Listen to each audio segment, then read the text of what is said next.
What is up, guys? It is the Bluebloods here, man. And I know, listen, I already know y'all saw the title. This is going to be an episode where, listen, I just want to say we can agree to disagree on some of these. Y'all saw the topic. We're doing the top 5 quarterbacks in the SWAC for this season. And I know some of y'all come out of pocket a lot. Some of y'all out of pocket, you know who I'm talking to. You know who you are. As I'm saying, this ain't going to call you out.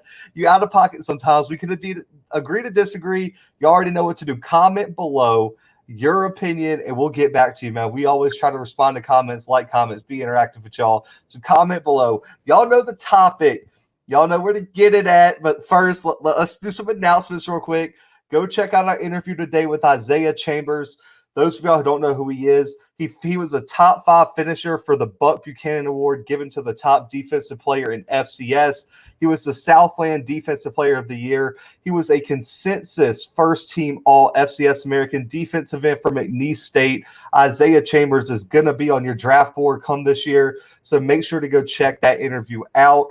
Also, Monday, we dropped Aqeel Harper, Jacksonville State DB's interview. Make sure to go check that out. And all you SWAC fans here, Austin Bolton, Alcorn State running back, was dropped Tuesday. Go check that out. And Jalen Swain, Jacksonville State defensive end, all freshman FCS, OVC Newcomer of the Year team, dropping tomorrow. So make sure to subscribe and tune in for that. And guys, subscribe now, man. We need to get to 500. We're shipping out giveaways for 300 and 200 this weekend. And guess what, guys? At 500, we announcing something big that we're giving away. So subscribe now. And, of course, hashtag Road to 1K here on the Bluebloods. But let's get into it, B-Dub. I hope you did. I did my research. I hope you did too, because you already know everyone's coming at everybody about the SWAC this year. They're passionate. I love this conference. I love covering it. I promise you, listen, we cover SEC football. I don't think any SEC school has as passionate of fans as some of these SWAC schools have, and I'm so excited to get into this. So, Brandon, you're kicking it off. You're taking the smoke first. We're going to go 5-1. We're going to build off each other. So, who's your number 5 quarterback in the SWAC for the 2021 season? You'd be surprised, Zach, and you might even be proud of me because I actually did my research for this episode. And so you guys already know what it is. You guys know I'm a homer through and through. I'm going to ride with Josh Lampley from Southern University at my number 5 position. And I understand the quarterback battle between him and Ladarius Skelton this upcoming season is going to be tough. And I don't even know if John Lampley will start, but I have a good feeling that the Jags are going to ride with their pocket passer quarterback. The guy who was, and many people don't know this, a lot of people aren't even talking about this, he was the 3rd most pass-efficient quarterback in the entire FCS last season, Zach. Not just the SWAC, the entire FCS, which blew my mind when I found out. I mean, I knew the kid was good. I didn't realize he was the 3rd most pass-efficient quarterback in the freaking league. And so that was super exciting to me. I believe he was the 4th highest passer as far as yards go in the SWAC last season, which seasons got cut short, so on and so forth. You know, what can we really compare that to? Not a whole lot. But still, I mean, he's still up there in the SWAC alone with just passing yards, and that's not even efficiency. I want to say he was I think he had like the 2nd highest completion percentage in the SWAC, 6 touchdowns, 3 interceptions. I think he earns the starting job. Yes, there's better quarterbacks in the SWAC, and we'll get to them. But John Lampley is super exciting to me, and I think I had to have him on my list. I don't hate it. I tried to stay away from like QB battles. So if there was like a question whether someone was going to start, I stayed away from that quarterback because I think Skelton, just based on his running ability, could be an interesting choice here as well. I think he lacks in the passing area, so Skelton probably wouldn't be on here just because I don't think he's very accurate. He has a lot of turnover problems. But for me, number 5 is the one, the only, this the moment Jackson State fans have been waiting for. Shedeur Sanders is my number 5 quarterback in the SWAC. And before y'all come up in here, I was on Scripps live stream. So, Brandon, I don't know if you saw this. Scotty did a rating scale for players in the SWAC on his Instagram, and people got to vote on a slider how good they were. Yeah. And he turned the slider into ratings with like a number line.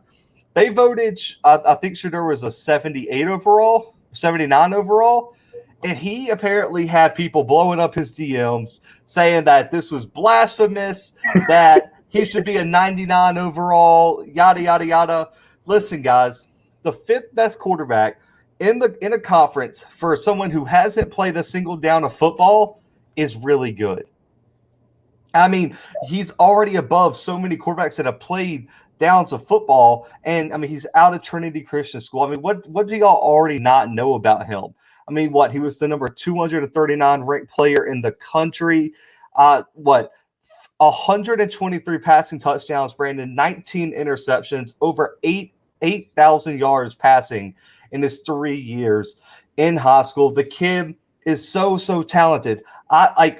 He's in the same position that I have Bryce Young for Alabama ranked in the SEC, that 5 spot, because Bryce Young is so highly rated and he's great, but we haven't seen him play. So Bryce Young and Shedeur are kind of like in that same category of extremely talented, and both of them are the highest rated QBs in each school's history in terms of recruit rankings, but they haven't played a down. Let's just pump the brakes. He's a top 5 quarterback in the SWAC, but for right now, he can't be any higher because he has yet to play a down of football. Let me go ahead and get this out of the way, guys, because you might be waiting for me to say Shedeur Sanders. It's not going to happen. It is the same reason Bryce Young wasn't on my list for the SEC's top quarterbacks, because we haven't seen him play it down yet. I just can't do it. It's not that I have anything against Jackson State or anything against Shedeur Sanders. He just hasn't played yet, and I can't fairly rank anybody I haven't seen play. Hey, that's fair enough of me. But guys, number 4 here, I'll kick this one off, Brandon, since you took number 5. Number 4, I have Ryan Nettles, Alabama State quarterback. Is that your number 4 too? My number 4, yeah. Okay, perfect. I thought he played really well. I know he's still young, but he's a redshirt freshman out of Evergreen. I thought he had really good games at times last year. I'm looking at the Mississippi Valley game where he threw for over 300 yards and 3 touchdowns. I thought he played pretty well against Jackson State. He got the win, but it was more based on what Urza Gray was doing on the ground. But he still threw for 252 tubs. He did have those 2 picks. I do want to see him bring his interceptions down. He had an 8-to-5 ratio last year. You have to be more consistent. And the one problem, Brandon, which kept me from putting him at 3, because my 3 and 4 could have been interchangeable, is his completion percentage went down like every game this year. I mean, he went from 59 to 64 and then 54, 58, 50. Like, you should be getting better as the season goes on, and you were getting worse. Even though against Alabama A&M, he only threw, I think, 4 passes, but I wanted to see him play a little bit better at times, but he's still young. He's still talented. And right now, Brandon, I think people are going to have a hard time not including him in their top 5. I agree 100%, Zach. I mean, the thing that stood out to me was the passing yards. I mean, he played 5 games and passed for 917 yards. I don't know what his best game overall was, but I think the Jackson State game was definitely up there. He won't be the last quarterback whose best game was against Jackson State's defense, and I might be trying to start stuff right here, but he lit that defense up, dude. 257 yards. What do you have? He had 2 touchdowns, but he did have those 2 interceptions as well. Yeah.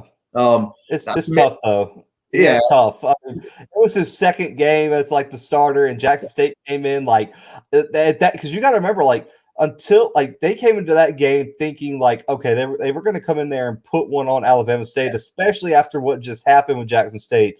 So, and really and truly, I don't know if you could call that his best game though, Brandon, because I don't know. Do they win that game without Urza Gray running for like 900 yards up the A gap against Jackson State? Maybe not. And I think you're right. But not to mention, I mean, this Ryan Nettles was the SWAC Freshman Player of the Year. So I mean, that's a huge feat. And I understand only freshmen can win it, but to be the best freshman in the entire conference, that's insane in and of itself. So congrats to Ryan Nettles there. Yes, once again, there's better quarterbacks in the SWAC, but Ryan Nettles, I mean, he has at least 3 more years. He could have 4 more seasons. And I think he's going to truly come out and prove himself this upcoming season. I don't think he has a sophomore slump. I think he comes out really strong and shows everybody what he's truly made of.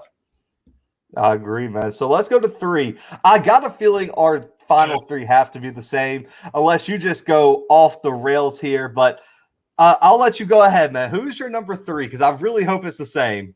I had a really hard time going between number 2 and number 3. My number 1 was pretty set in stone. Ooh. And I think everybody knows who it is.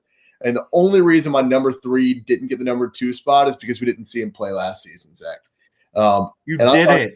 You didn't. No, you didn't. You did not put him at 3. I have Felix Harper at 3. Yeah. I'm sorry, Zach. I had to. We didn't see him play this last season. A lot can happen if you don't play in a season. I mean, we've seen that repeatedly. And so I don't know. I knew I was going to get backlash on this. I didn't know I was going to get it from you, but I knew I was going to get it. So Felix Harper at 3 for Alcorn. He's in his last season here at Alcorn. And what we can really, I guess, judge this on is his previous seasons. So let's take a look at the 2019 season, which was phenomenal, by the way. I mean, we're talking about 2,950 yards passing, 33 touchdowns to only 9 interceptions. I mean, he's a specimen. He really is. The one thing that we saw that season, though, Zach, is that his completion percentage also dropped throughout the season. Toward the end of the season there, I mean, we saw the game against Southern. He only passed 46%.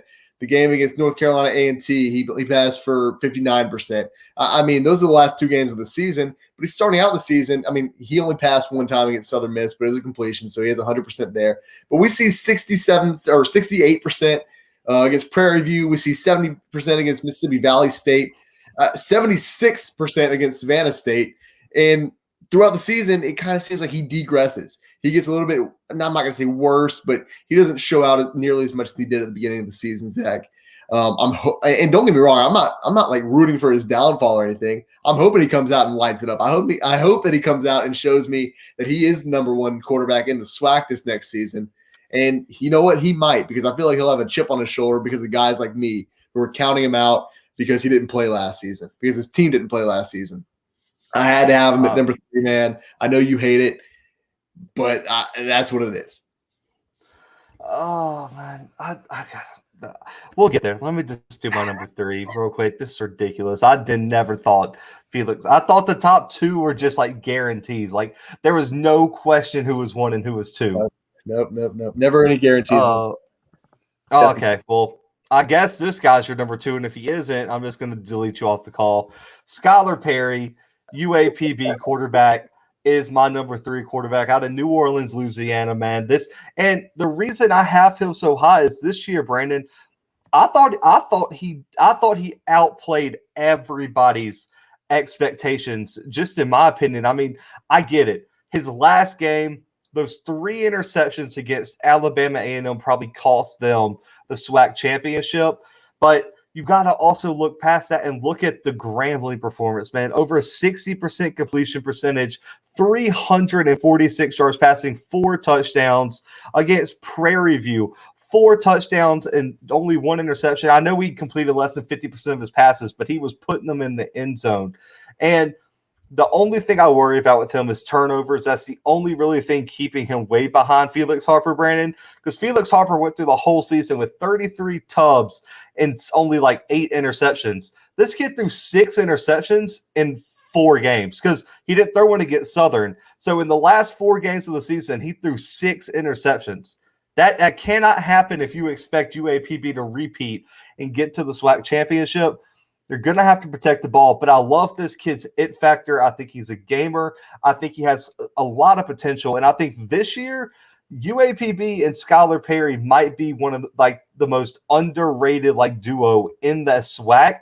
And if Skyler Perry can elevate his play, limit the turnovers, get a little bit more accurate, and just be a little bit more consistent, UAPB can shock a lot of people this year. So that's why I'm putting Skyler Perry at my number 3 spot. Yeah, and he's in my number 2, Zach. I'm going to go ahead and do this because I'm just going to build off of what you said.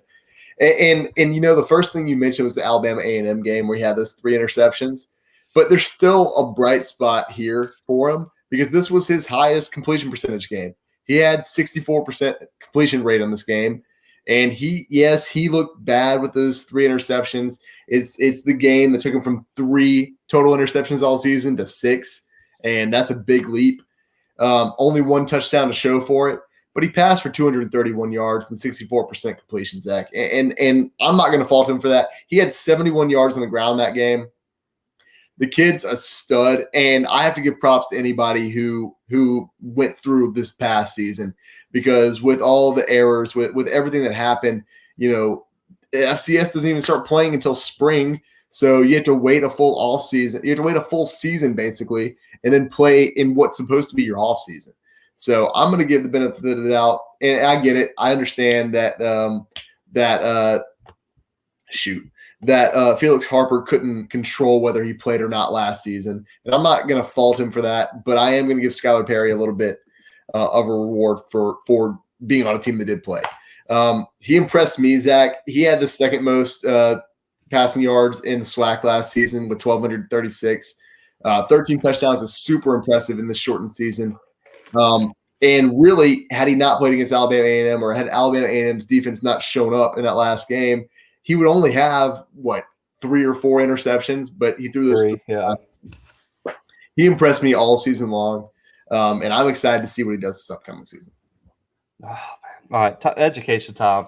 Sit down. Let me teach you, man. Go ahead. The trigger man don't play over here. Felix Harper is the number 2 quarterback, and it's not even close. And I think if you wanted to make, I'm sure all Alcorn fans would make an argument that he's number 1, but we're gonna stick with it. Brandon, he was the SWAC Offensive Player of the Year, all SWAC first team, multiple time HBCU National Player of the Week, multiple time SWAC Offensive Player of the Week, top 5 in points responsible for, top 5 in passing touchdowns, top 10 in passing efficiency, top 10 in yards per passing attempt, top 25 in the FCS in passing yards.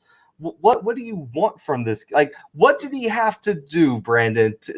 So if he went out this year and just laid an egg, he would be number 2. No, if he laid an egg, absolutely not. What are we talking about? Well, he said the only reason he can't be 2 is he didn't play. He didn't play, and he didn't have anything to show for this past season. His team didn't play. I'm not watching him for that. But you're not going to land in my top 2 if you didn't show me anything last season. Last season, the season you and I really got into FCS football, and maybe you were into it before, but it's the season I got really into it. And sure, I saw Alcorn play before that. I've seen them play every now and then, but I wasn't super invested for this last season. And so I don't have anything I haven't studied Felix Harper film going back 3 years. So listen, I'm a big Felix Harper fan. I'm not gonna lie. If Aqeel Glass went in the SWAC, he'd be my guy. But y'all know how Aqeel is. But man, he's too accomplished, Brandon.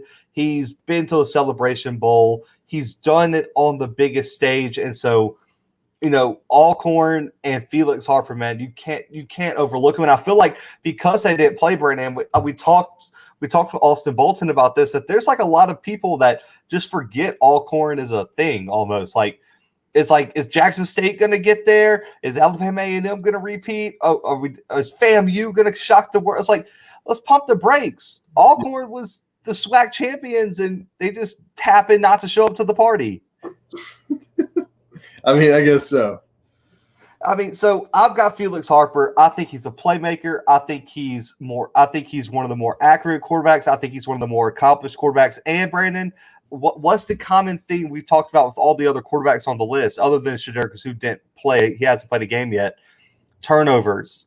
Yeah. Felix Harper can keep the ball out, and that's why Alcorn's so good, is that he doesn't give the other team extra opportunities, and you have to avoid turnovers.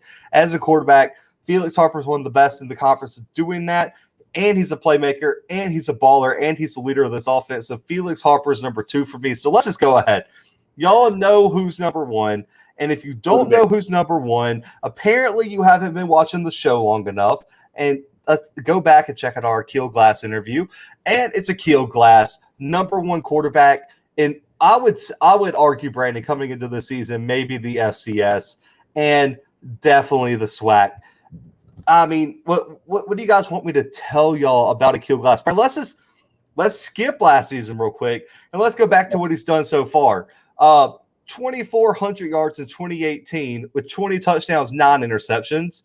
Then you could go to 2019, 3,600 yards, 32 touchdowns with 11 interceptions. And then in like the 4 games they played this year, this dude had the nerve to throw for almost 1,500 yards and 16 touchdowns with only 4 picks. And 3 picks of the 4 came in week 1. Right. And Zach, this is what I was referring to earlier when I said a quarterback who had his best game against Jackson State is he lit them up. And if you're a Jackson State fan listening, you can't even be mad about that because you know that he lit y'all up. Okay, hang on, time out. If I see, I know, listen, Mr. Moore, I know you listen. I know you tell Dante everything you listen. I don't want to see a damn comment about him not throwing at Dejon Warren because it's a smart strategy because y'all didn't have anybody else. Like, you can't take away from him having 7 touchdowns and almost 450 yards because he didn't purposely throw. Like, you said, oh man, that record doesn't stand. He didn't run his head into a brick wall 9 times before he did. Like, it's dumb to do that. Like, it doesn't make any sense. That's going into like a UFC fight and being like, oh, you're facing the best striker in the UFC. Oh, you didn't really beat him because you wrestled him. You should have stood in the pocket and got knocked out.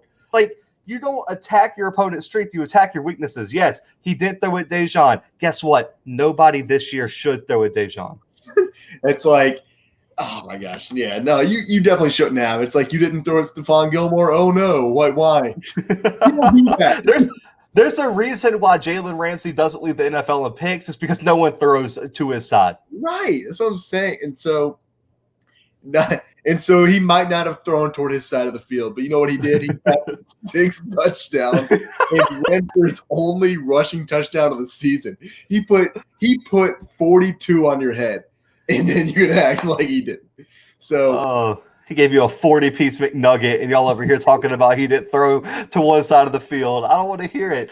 Guess what? Apparently there was enough sides of the field to throw to already. We're pissing the Jackson State fans off today. I'm sorry, guys. This isn't hate on Jackson. Listen, no, I'm not. We shouldn't be pissing the Jackson State fans off because Dejon is the best player in the SWAC. We have said that on this podcast. He is. But literally, listen. Let's go on Madden right now because that's probably the closest thing to actually playing football a lot of y'all actually could do. Go play Madden, and when you play Madden, do you just say, okay, this player is really, really good over here. Let me just keep constantly attacking him. No, you're like, okay, my opponent can't run the football, so what you going to do? Run the football.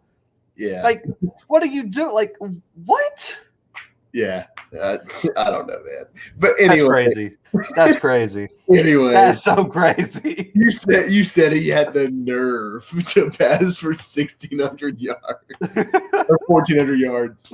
16 touchdowns in 4 games. It's crazy.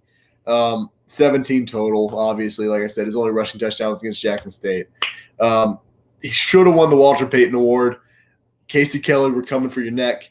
If you want to come on the show, you can defend your honor, whatever. But no, dude, Aqeel Glass is probably my pick for the best quarterback in the FCS overall. So, of course, he's going to be the best quarterback in the SWAC.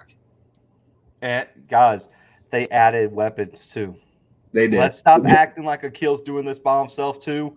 He's got weapons. They got the best wide receiving core in the SWAC. That's fact. So, hang on, let me go back. Hang on, time out. that 3,600-yard season y'all see in 2019, I bet money he beats it this year. I'll put that as scripts say, put it on wax. He is going to outperform his 3,600-yard and 32 touchdown season in 2019 this year. I guarantee it. As Charles Barkley would say, I guarantee it. Like, guarantee. Like, where's the sticky note wall, Brandon? I need to put one up over here. I'll put a sticky note up there. Zach's predictions. Listen, and Brandon, so this is crazy. So we talked about all scripts ratings. So he had they voted Aqeel Glass in 87. Yeah, it's not his ratings. That's what these fans voted. Okay. And that Shedeur was a 79, and he had people messaging him wondering why Shedeur wasn't a 99. It's like if Aqeel's not even a 90, What? I promise y'all. And I want Shedeur to be good. I want Shedeur to be so good.